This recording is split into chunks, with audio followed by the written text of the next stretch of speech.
The Vicar of Wakefield by Oliver Goldsmith, first published in Salisbury in 1766. This unabridged recording was produced in 2006 by Blackstone Audio Incorporated, which holds the copyright thereto. Neither this recording nor any portion of it may be reproduced or used for any purpose without prior written authorization from Blackstone Audio.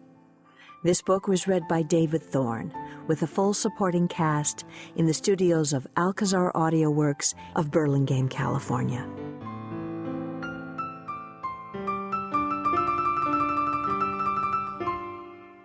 Chapter 1. The description of the family of Wakefield, in which a kindred likeness prevails, as well of minds as of persons. I was ever of opinion that the honest man who married and brought up a large family did more service than he who continued single and only talked a population. From this motive, I had scarce taken orders a year before I began to think seriously of matrimony, and chose my wife as she did her wedding gown, not for a fine glossy surface, but such qualities as would wear well.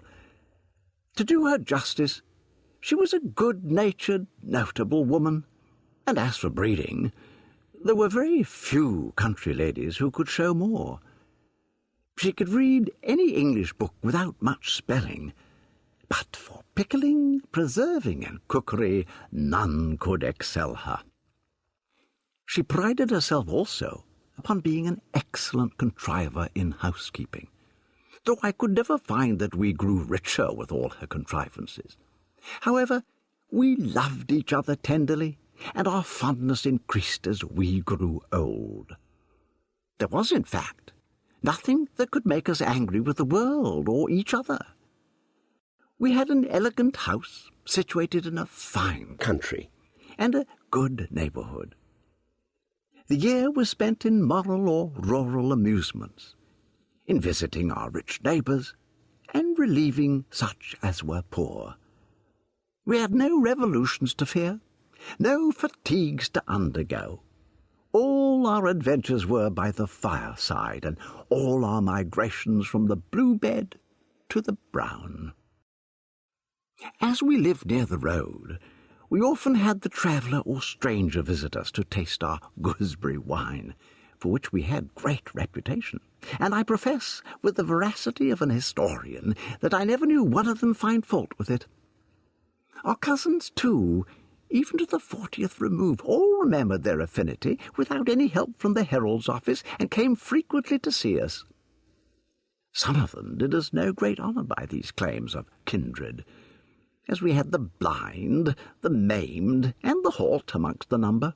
However, my wife always insisted that as they were the same flesh and blood, that they should sit with us at the same table, so that if we had not very rich, we generally had very happy friends about us.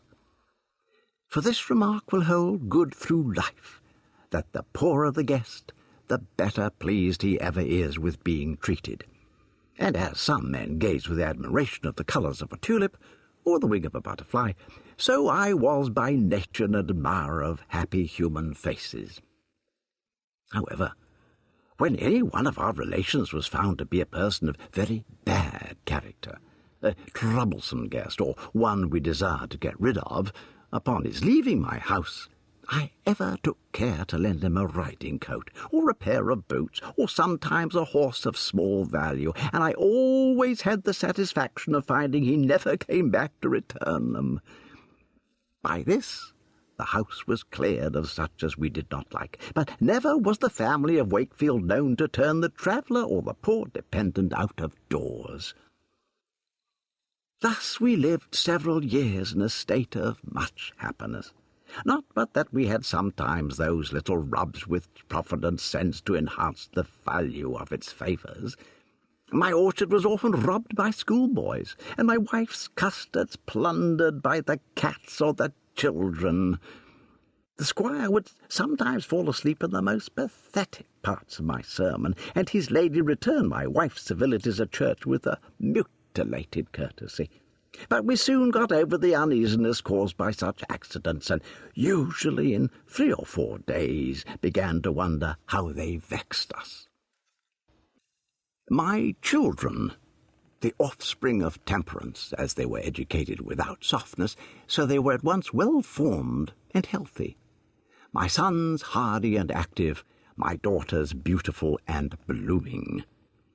When I stood in the midst of the little circle which promised to be the supports of my declining age, I could not avoid repeating the famous story of Count Abensberg, who, in Henry II's progress through Germany, while other courtiers came with their treasures, brought his 32 children, and presented them to his sovereign as the most valuable offering he had to bestow.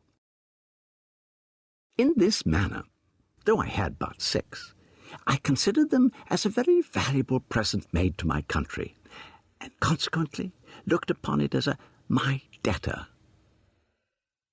Our eldest son was named George after his uncle, who left us £10,000. Our second child, a girl, I intended to call her after her Aunt Griselle, but my wife, who during her pregnancy had been reading romances, insisted upon her being called Olivia. In less than another year, we had another daughter, and now I was determined that Griselle should be her name, but a rich relation taking a fancy to stand godmother, the girl was, by her directions, called Sophia, so that we had 2 romantic names in the family. But I solemnly protest I had no hand in it. Moses was our next, and after an interval of 12 years we had 2 sons more.